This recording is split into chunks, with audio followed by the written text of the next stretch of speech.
This podcast is a quest for well-being, a quest for a meaningful life through the exploration of fundamental truth.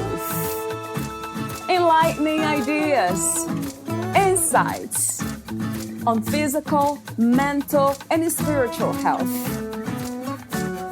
The inspiration is love.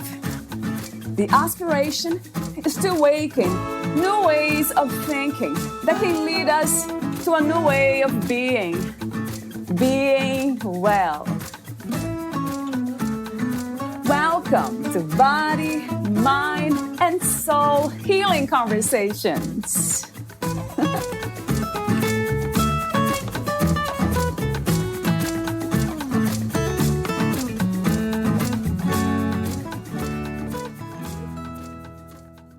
It is evident that regular exercise is important for maintaining a healthy body and for reducing the risk of developing chronic diseases, like heart disease and diabetes. Interestingly, the importance of exercise in maintaining a healthy mind is also becoming more and more clear. Exercise is now being prescribed by doctors as a part of treatment for a range of mental illnesses, including depression and anxiety.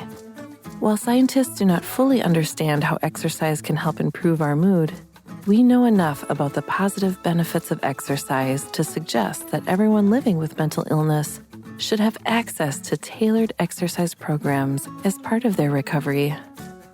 From sleep aids to a cleaning disinfectant spray, Darren has been successful in innovating new products, developing supply chains, and establishing initial marketing positioning. Darren has also been a proven fitness leader, working as a strength and conditioning advisor for elite and amateur athletes for 28 years. He has served as a volunteer coach at junior high and high school levels for 12 years.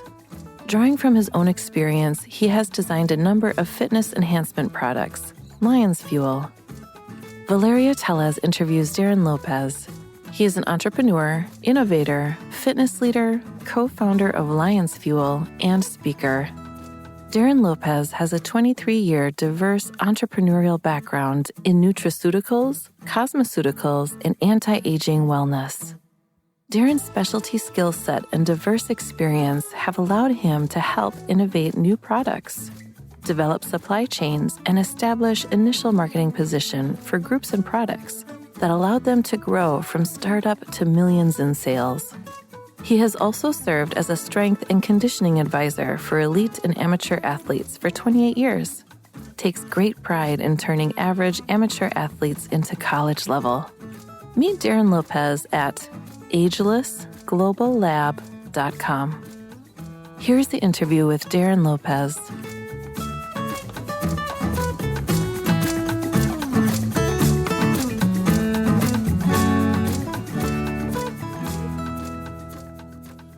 In your own words, who is Darren Lopez? That is a great question. You know, he's a guy that's consistently trying to get better day by day on many different fronts. Over his 53 years of existence, he's made a lot of mistakes. He's done a lot of things right. He's had some great parents that gave him the importance of education, service, development on multiple fronts, mental, physical, spiritual. They supported me in chasing my dreams of playing college sports. They supported me on taking 2 years out of college sports to do religious service mission. They've helped me, they gave me a great foundation. And even with that great foundation, like everybody, I've made tons of mistakes, and I've tried to learn from those mistakes. I look at this life as an educational experience. And I try to find I've been blessed with a bunch of different mentors, from Larry Scott, the first Mr. Olympia, to some different strength coaches like Greg Shepard, the founder of Bigger, Faster, Stronger, to some great business leaders that I've tried to learn from and help myself progress. And I've learned a lot through this journey. And one of the biggest things I think that where I'm at now is that you just can't have success in one area at the success of other areas. You can't be just all, at least it doesn't feel like success to me. You have people out there that want to just be, you follow their success just on the mental side and read a ton of books and do all this stuff, and but at the cost of what? Your physical health or your relationships, or and then people that are all in physically, and then at the cost of their relationships, their mental health, their relationships. So I've really come to a point in my life where I try to balance. I got 5 different pillars. I try to live in balance and try to roll the 5 stones up the hill kind of at the same, simultaneously. I see that. I love this message of balance. And I wonder if that is a destination, Darren, or this is something that we kind of learn to get to this state of balance and learn where we find it, and then we just kind of feel comfortable and even being out of balance sometimes because we know the way back. How do you feel about this idea of balance? Is that a destination or an ongoing process? I think it's an ongoing thing that you got to constantly monitor the things that are important in your life, and that sometimes you naturally get out of balance is just going through life. But the thing is it's kind of like the airplane pilot that's consistently making course corrections to land at the correct area. And that's, like when I was 38 years old, which was a while ago, everybody that looked at me on the outside would have said, oh my gosh, he's the picture perfect of physical health. But I had a few things, in my relationship, and, I let my relationship with my wife get out of balance a little bit. And I had to really correct and balance that out and spend some time. But it took that realization of, what? I'm out of balance here. I'm doing this, and that it wasn't that I was a bad guy. I was really trying to be the best guy I could be, but just going through that, I that's out of balance. But I was lucky enough to pull it back in balance and work on those different areas, and work on trying to find a balance between all the categories that are important to me. I like what you said about balance. The metaphor was a plane. So it seems like staying out of balance for too long might become an issue, right? So that's an interesting idea. I never thought about that, being out of balance for too long. And what I do is I've got a journal that I journal every morning, and I start each day putting things that I'm grateful for in these different categories, and then I kind of try to review each category and try to, what makes importance, and make sure that my actions are going toward advancing those areas and not at the expense of the other areas. And that's, it's very easy. I can see how people can get out of balance. And I don't think there's any shame in being out of balance. I just think there's shame in staying out of balance and continue going down the wrong path. It's kind of like I remember reading my kids when they were really little, the Bernstein Bear book about the little bear, and he got a bad grade, and then he started making bad decisions. And the grandpa bear told him, went and showed him a wagon that he got stuck in a pond, and said, this is me continuing to just try to go the path and not correcting it. And that's why my wagon's stuck in the pond. And just learning that, sometimes you got to realize when you're stuck and then back up and make course corrections. What do you feel is the purpose of the human experience, Darren? I personally am I believe it's gaining an education across, it's an educational experience and a consistent chance to improve yourself and to learn. And one of my big parts of that is, in that process of learning, is helping as many other people as possible in the process, enriching their lives. Yeah. Do you wonder why we feel so strongly about not just helping ourselves, but helping others? It's such a huge part of having purpose and meaning in this life. Have you wondered why? Yeah, I've got my own kind of spiritual beliefs why, and and I know that other people have whys. I know it's just was always ingrained to me.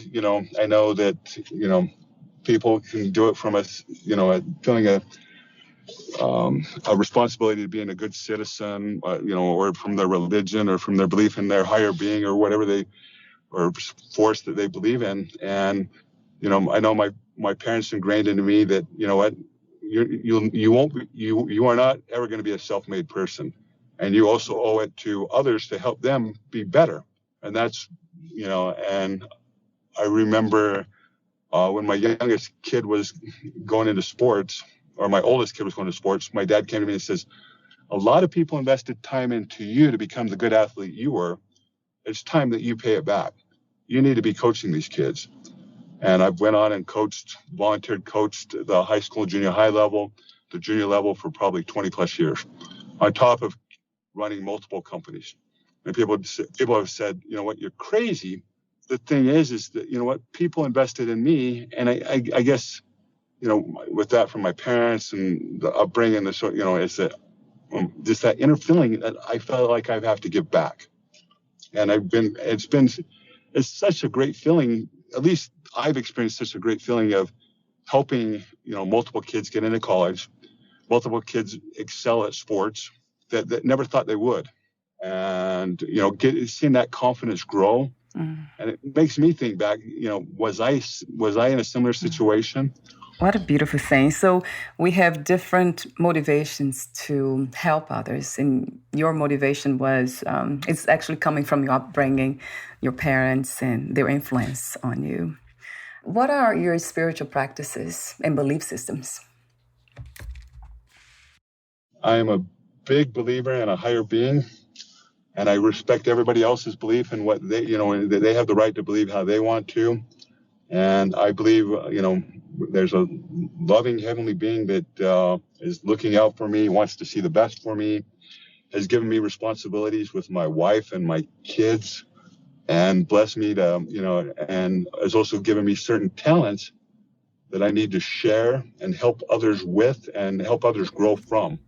So another question I have, getting into what you do as a professional, is the idea of good health and being a healthy person. What does it take to be considered a healthy human being? That is a very great question. And I think it's one that sometimes a lot of people out there are giving crazy misinformation, different answers about. I think it's somebody that's got a physical health that's good for what they're trying to achieve in life. Not everybody wants to be a model body or a bodybuilder or an actor, but do they want to be able to carry their luggage to the airport? Do they want to be able to go walk with their wife or kids? Do they want to be able to go out and garden?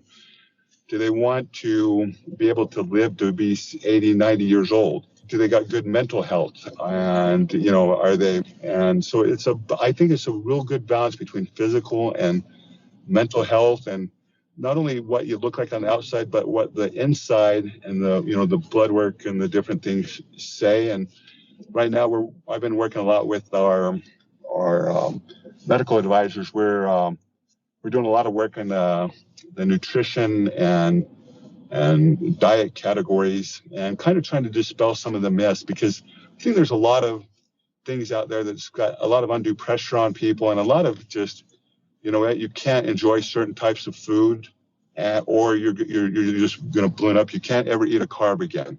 Well, over the last 6 years, I went from a 40-inch waist to a 32-inch waist, lost 70 pounds, and I've eaten more carbohydrates than I ever have in my life.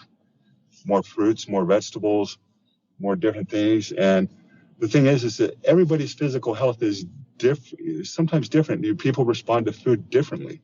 And you can't just say there's one size that fits all. Everybody has to have they got to find their journey. And that's what we try to help. We try to make that journey as simple as possible for trying to improve their physical and mental health.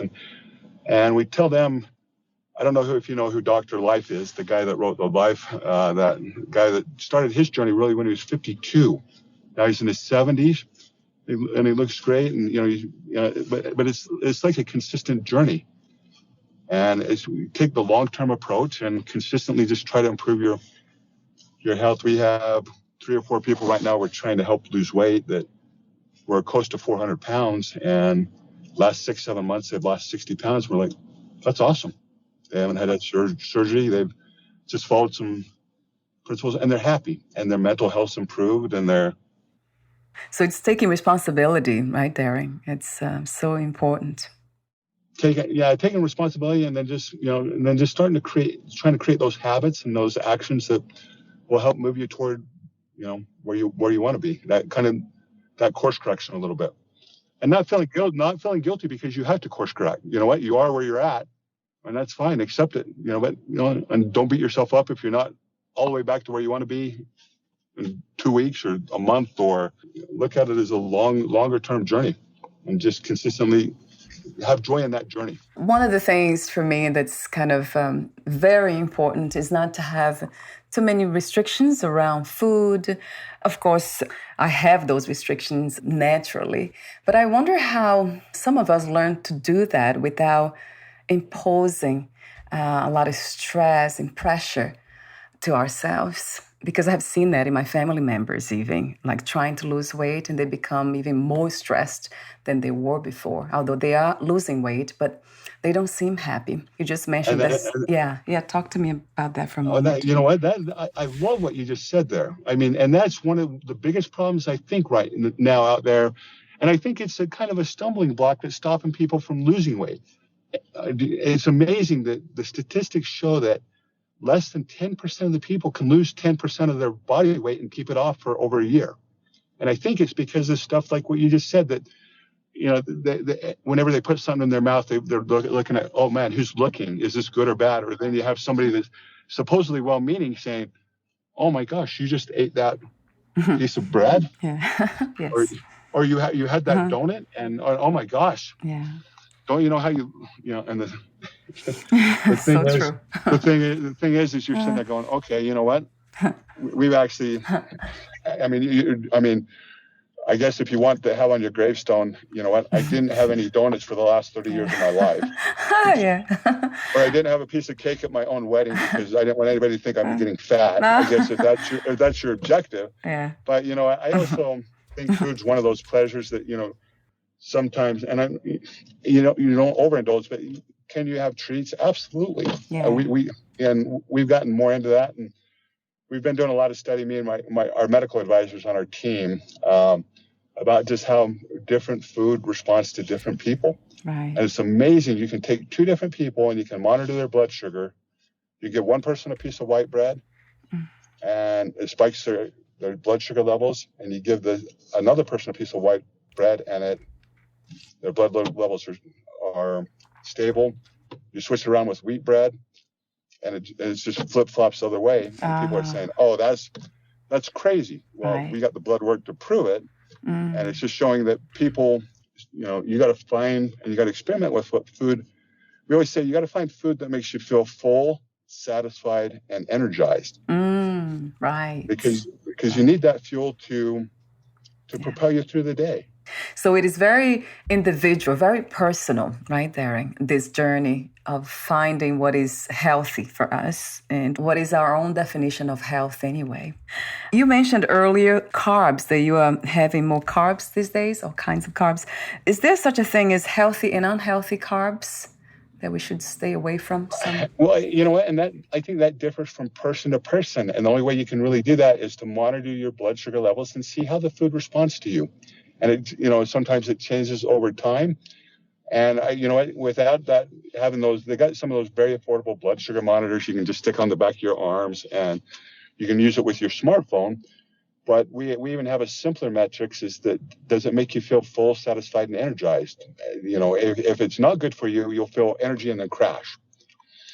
But if you start feeling, satisfied, and you feel, energized, and you're thinking clearly, and then you're sitting there saying, okay, this is some winning food for me. This is something that I need to be eating more of.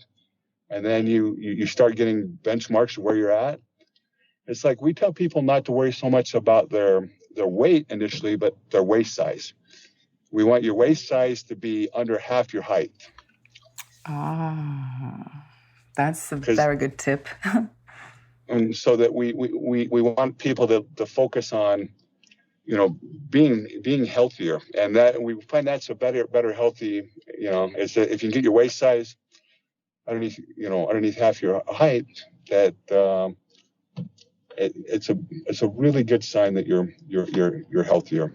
And then you can start, of course, people. I mean, I have two daughters that were college athletes that were, little bit bigger, and and they're always worried about, oh, do boys think I'm skinny enough? And it's like, and it's just because society puts that pressure on them. And I'm like, you girls are hotties.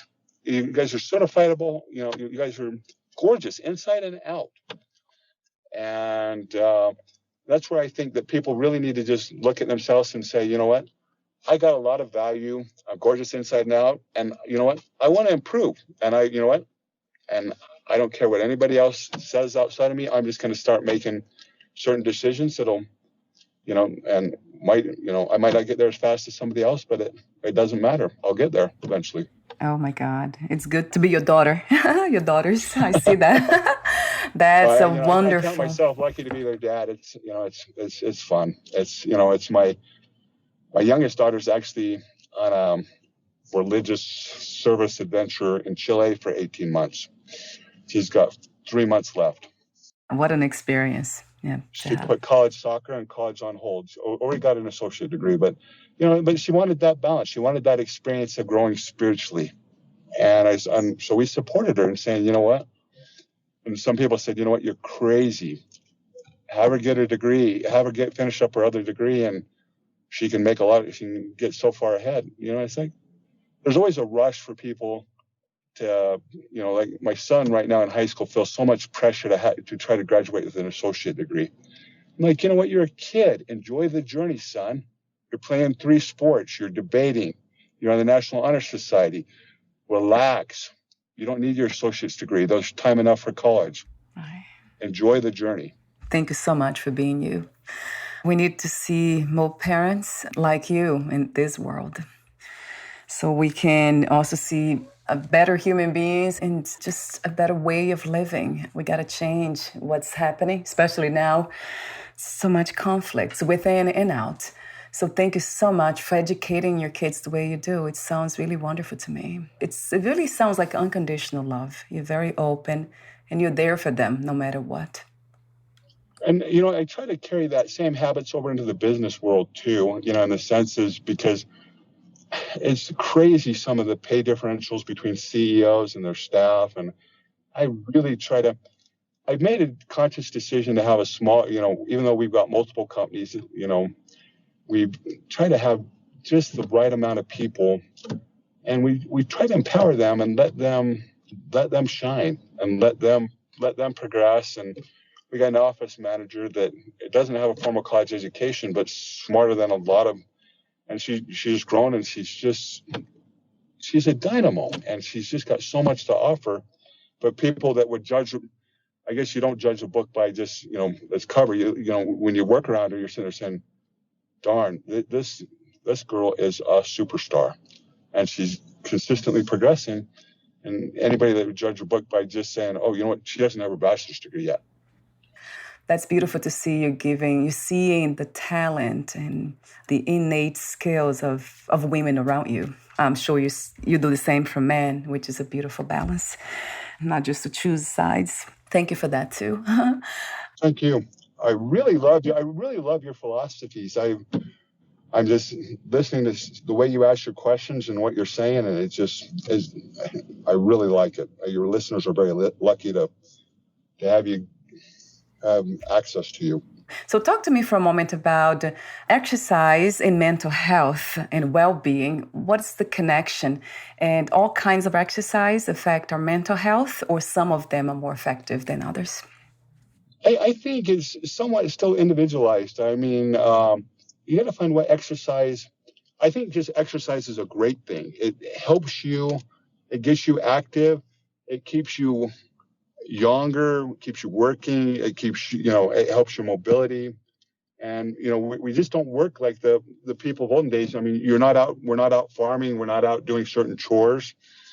So it's like some of the biggest stars in Hollywood, they found out, I mean, Schwarzenegger, Stallone, a lot of these different things were like, I found out that if I worked on my physical stuff, good things happen. And I don't think you got to take it to the levels that some of those stars do. I think even just 20 to 30 minutes a day, whether it's going for a walk, whether it's lifting for weights, I try to exercise, at least 5 to 6 days a week. I also try to take a little bit of a break from it, at least once or twice a week, and not more. I still be active, but just not, exercise. And as I've gotten older, I mean, I've kind of changed up, because my goals have changed. I don't want to be the monster football player I was in college, or I don't need to be when I was when I was working with some of the mixed martial arts guys in my mid-20s and early 30s, helping them with being a strength coach. I did not, I'm not needing that type of thing. But you know what? I want to look good. I want to feel good. I want to be, heck, I wouldn't mind to live to be a healthy 100. Lifting with my grandsons in the gym at 100 would be an ideal situation for me and my granddaughters. That sounds good. Really playing sports with them, being out there and saying, hey, and I, and it's fun. It's fun to be, as I've taken little joys in the journey, even going in and working out now as you'll see stuff like I was in the gym one day and I was bench pressing 275, and some younger kids came in and says, man, you're pretty strong for an old guy. And I was joking around with him. I says, yeah, I just retired. I'm 62. I fibbed with him. He says, wow. I said, I'm just getting back into it. And then I got thinking, man, those kids believed I was 62. Maybe I look like I'm 62. Yeah, for sure. Joking around with them, and they're just like, so it's fun to be able to just, be physically active. And and I think that as you're physically active, I think that it just gets the internal stuff within your body flowing better. Your mind thinks better. And when I find myself in the middle of the day, sometimes I don't know if you've ever experienced this where you have kind of like, you just got so many things hitting you. I always get up and I do some stretches or go for a short walk or do something to just shake the cobwebs loose. And it feels like you come back and all of a sudden, man, your brain's refreshed. You're refreshing. You didn't have to go have a hard workout. I mean, just a 5-10 minute walk or just doing a little bit of yoga or some stretching or some joint mobility. You're sitting there thinking, oh man, I feel better. Yeah. Another question that I wanted to ask is about anxiety and depression. Do you also think that exercise could help or even prevent those disorders? I think it definitely does not hurt, and I think it does. I think it can absolutely help, and I think that one thing that can absolutely help with that too is to look at different types of food that you feel less anxious, try to, that you're energized, that you're feeling better with. I always tell people that have anxiety, we found certain nutritional cocktails that we have out through several of our companies that kind of help with anxiety. And I think a lot of people are nutrient deprived on certain things that then some of the side effects are anxiety, depression. And I think sometimes it's some of those things are also when you've temporarily lost a little bit of, like depression, when you have something to fight for, when when somebody says depression, sit down and write out things that are important to you that you want to start doing and start trying to help others. My mother had a very, very crazy disease, and she lived 17, 18 years longer than any doctor gave her credit for. But she said her secret to her longevity and why she was able to be every medical expert's opinion was she stopped focusing on herself and started focusing on others. When she felt terrible, she tried to help somebody else. She says, whether it was your kids, and she says, I don't know if it was a magic formula, but you know what? It worked for me. It helped me out. And I noticed with her disease, she went through trying to find different foods that she could actually tolerate and eat. And it changed over time as her disease progressed. But she was always about service and trying to find stuff that give her the energy that she needed. And she switched it up to where she'd find stuff that would agree with her and do it. And, and I just think if you suffer from those mental issues, my one big piece of advice is don't get discouraged. Reach out, look for people to help. And also the people that can help you, but also help others. Because it's a truly win-win situation. You help others, others can help you. But just don't ignore it. Don't sweep it under the table and say, you know what, there's something wrong with me because I feel this way. You mentioned food. That's so true, that affects our mental health. I noticed myself with the caffeine. Like, I used to drink coffee and I never felt good after. Never. It gave me anxiety, actually.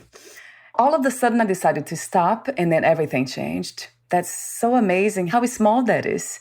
And I was not aware of that, of how that affected my brain. That is so great to share. I mean, you are a prime example of what we tell people to do is, if you know, switch something out and you found out that was something that didn't agree with your body. It was a key that you needed to get rid of. And then all of a sudden it made you feel a lot better and opened up a bunch of other doors for you.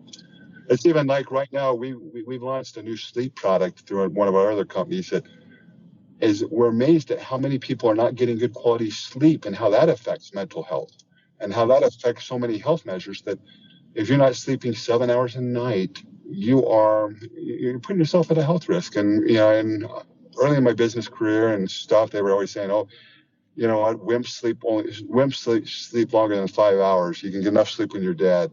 Yeah. You know, if you, Oh, wow. if you neglect sleep for a long time, you'll be dead a lot sooner than you should be.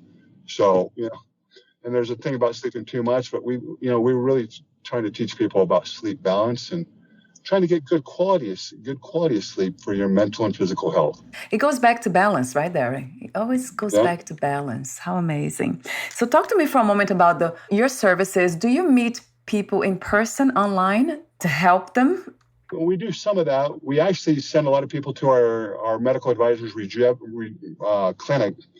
We offer a lot of different products. We have multiple product websites that we try to have, especially products. We try to offer a lot of, you know, free information about how, you know, some different things you can do. It's on, you know, products that you could use that, you know, can enhance your journey. And we always try to make it affordable for people too.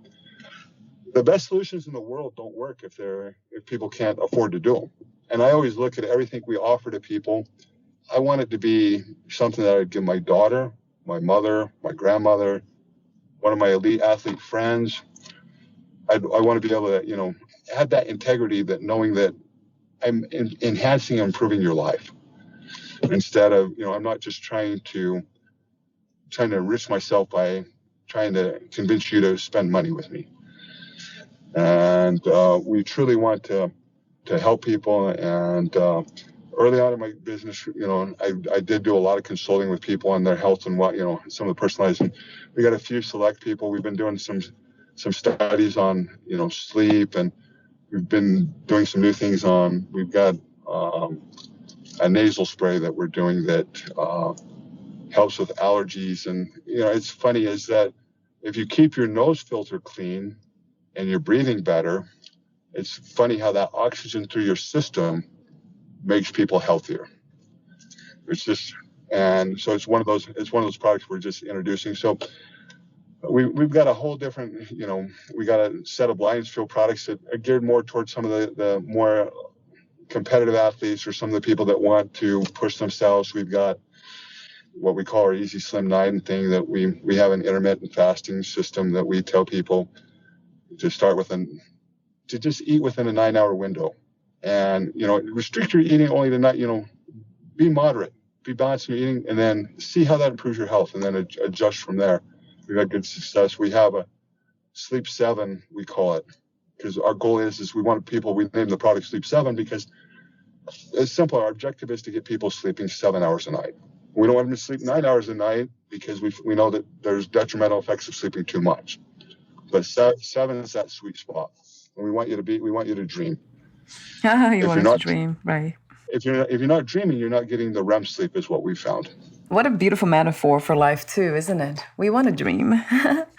If you're not dreaming, you got too much you got too much stress. You know what? You're not getting the good quality sleep, and you got to look at some of those other things in your life, and that's something that's taken me personally about 8 months to get back into balance. I was out of balance. I was sleeping about 5 hours a night, and I wasn't dreaming. And if I don't watch it, I really get back out of balance on that front fairly easily. So it's like when I start noticing I'm not dreaming, and I wear this ring that tells me how much I sleep, And I was sitting there saying, okay, my sleep quality's off. I'm like, okay, you're out of balance, bud. Right. Let's course correct. Is that possible to dream and not remember the dreams we have, Darren? Some people say that. My husband says that all the time. There's an argument both ways. I think that's possible, if you're asking Right. me. You don't have any evidence for that yet, right? That we can. Right. Well, the medical, we do have evidence that that you know what, to get the good quality of sleep is a sign that you're getting the REM sleep is that you dream, and I just know that there's people that we've had as we've been working with them and saying that I think I dream. I'm not sure what I dreamt, which leads us to believe that they probably dreamt. They remember something. And my husband, he always says he doesn't remember his dreams because I ask him often, and he says, "No, I didn't dream." Yeah, I have to talk to him. Do you monitor how long does he sleep for? Do you monitor how long he sleeps for? Does he sleep sound? Does he get? Yeah, he's sleeping better now. We got a puppy, and that changed a lot. I can imagine you with kids. A lot of times the dog would wake him up. Now he still does. So I think he's probably not getting enough. Probably 5, 6 hours. Does he fall back to sleep fast after he gets up? Should be able to fall back to sleep within about 5 minutes of getting up. It'd be interesting. And you know what? I will send you a little goodie bag with a couple of things to try. You just experiment with. Oh, that would be helpful, Darren. And I'll write a review for it for sure, because it seems like he needs some help with that, with the sleep pattern and all, and the dreaming. He's not dreaming. So that is, you just kind of caught my attention with that, because he always often says, "I didn't dream." He says that a lot. I will send you some of the Sleep 7 products for you guys to try. And we're having about 8 out of 10 people that are really improving their sleep pattern with it. That's high. It's a high rate. So we're very happy. I mean, I don't think the more I get through life, I find out that something doesn't, some things don't work for everybody. Right. So right. It doesn't bug me when everything works, because I just know that we're all different. Very different. We're all different, and some things don't work for everybody. So true. Thank you so much again, Darren. We're almost at the end. I do have a few more questions for you. But before that, I really want to say again that I love your intention and your purpose in this life, and everything about you. It's really beautiful. That's the word that comes to me more often than not. You are very, very, very nice, and I appreciate that. And it's to have somebody like yourself say that, it makes me feel good, and it makes my mom probably feel really good, even though she's passed on to wherever they pass on to. Yeah. And because I know that they put a lot of effort in trying to get me to a point, and to have somebody like yourself that has influence and doing all the good you're doing to offer that compliment, it's really heartfelt, and I appreciate it. Thank you. Thank you.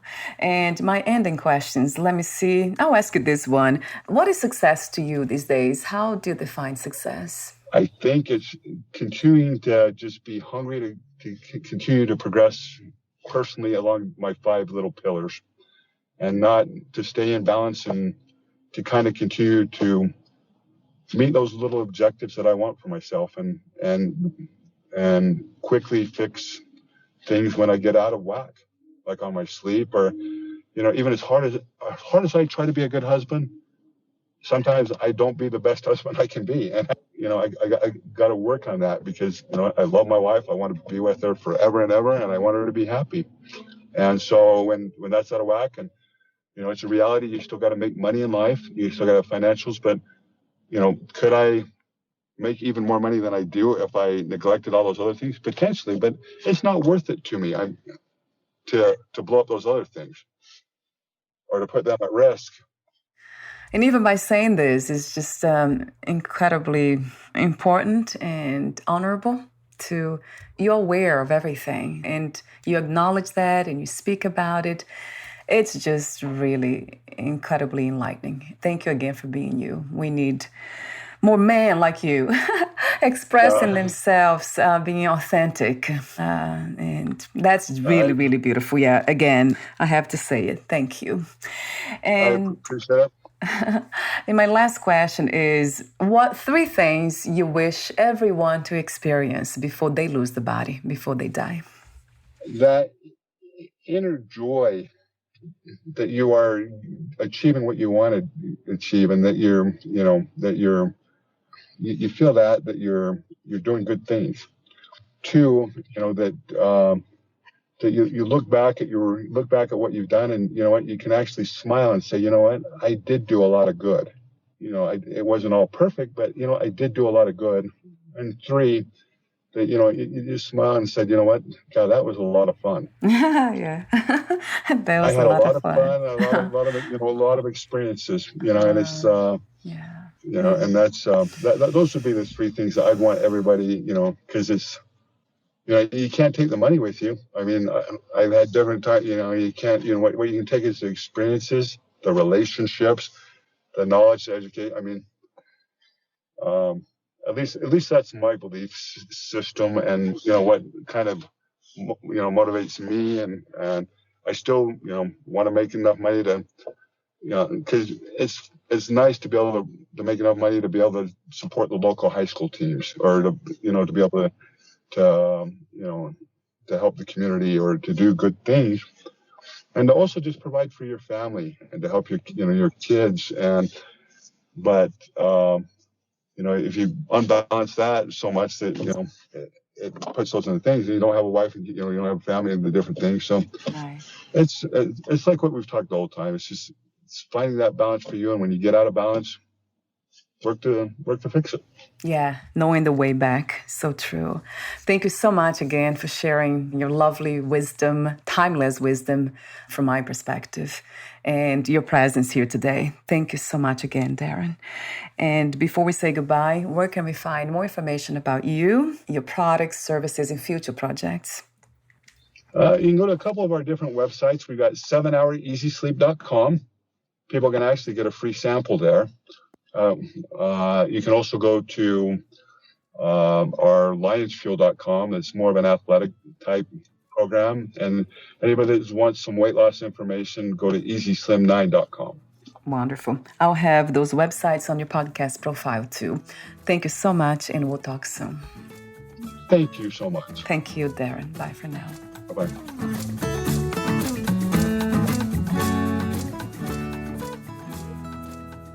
Thank you for listening. To learn more about Darren Lopez and his work, please visit agelessgloballab.com.